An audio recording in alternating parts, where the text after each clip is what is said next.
Como docentes de literatura, muchas veces vemos que nuestros estudiantes leen un poema pero se quedan únicamente en la superficie de las palabras, es decir, en lo literal. Ese es el reto que abordaremos hoy. ¿Cómo desarrollar el pensamiento crítico interpretativo en nuestros estudiantes? Para responder a esta pregunta, tomaremos como punto de partida la primera estrofa de Tristitia, de Abraham Valdelomar, y trabajaremos con estudiantes de tercero de secundaria de instituciones privadas. Descubre con nosotros cómo la teoría de los actos del habla puede convertirse en una valiosa aliada para afrontar este desafío.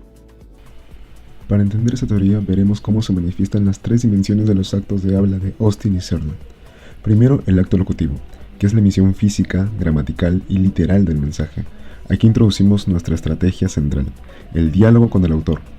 Primero, el docente asigna una tarea previa a la sesión de aprendizaje para generar conocimientos previos, la cual consiste en estudiar la biografía del autor y detectar los aspectos que marcaron su infancia. Luego, el profesor realiza la clase para terminar de presentar el tema. Y por último, cierra con la estrategia mencionada, donde los estudiantes reciben la primera estrofa de Tristitia y tras leerla deben hacer 3 preguntas sobre el poema como si estas estuvieran dirigidas al escritor.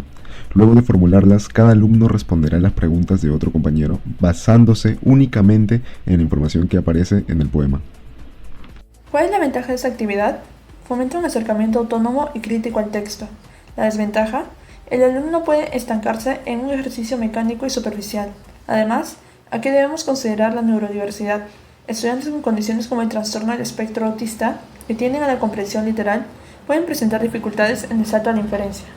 ¿Y cómo lo atendemos? Brindándoles organizadores visuales y preguntas guía muy estructuradas que conecten paso a paso los hechos literales con las emociones del poema. Segundo, el acto ilocutivo, que es la intención comunicativa del emisor, o sea, tus objetivos como docente. ¿Qué es lo que buscas lograr al articular esa dinámica?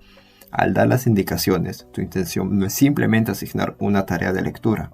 Tu verdadera fuerza ilocutiva es desafiar, provocar y retar a los estudiantes a inferir y descubrir las intenciones de Valdelomar, impulsándolos hacia el análisis profundo. Y tercero, el acto perlocutivo, que teóricamente es el efecto real o consecuencia producida en el receptor. En nuestra dinámica, este acto se refiere a las nuevas actitudes que se producirán en el estudiante tras alterar su conducta pasiva frente a la lectura. El efecto perlocutivo de tus instrucciones generará en ellos una actitud proactiva, una postura de curiosidad investigativa y una gran empatía literaria al tener que defender el poema desde los zapatos del autor. Ahora, enfoquémonos en la ejecución de la dinámica.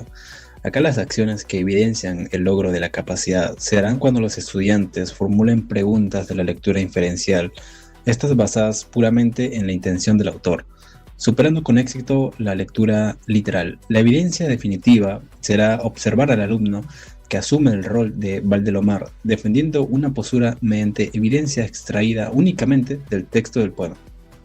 Para reforzar este logro, el docente ejecutará una plenaria, donde los estudiantes contrasten sus respuestas combinadas con incentivos originales y creativos, mientras usas fuerzas ilocutivas expositivas para clarificar las interpretaciones hechas, otorgarás refuerzos vinculados a la temática.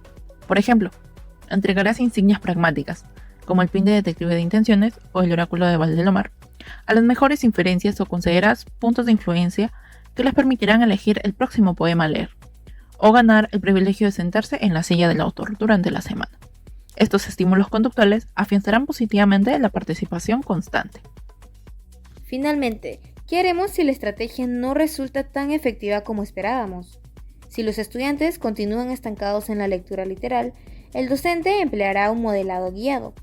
Para ello, tomará una de las preguntas formuladas, desglosará el contenido proposicional de los versos y mostrará, paso a paso, cómo reconocer los indicadores de fuerza ilocutiva presentes en las palabras de Valdelomar, modelando así el razonamiento inferencial antes de pedirles que lo realicen por sí solos. Al final, el aula debe enfocarse en la pragmática, empoderar al alumno para que entienda cómo el contexto, la intención y las reglas constitutivas moldean la realidad humana. Enseñar gramática descriptiva no basta. El lenguaje no es un espejo, es una herramienta para actuar.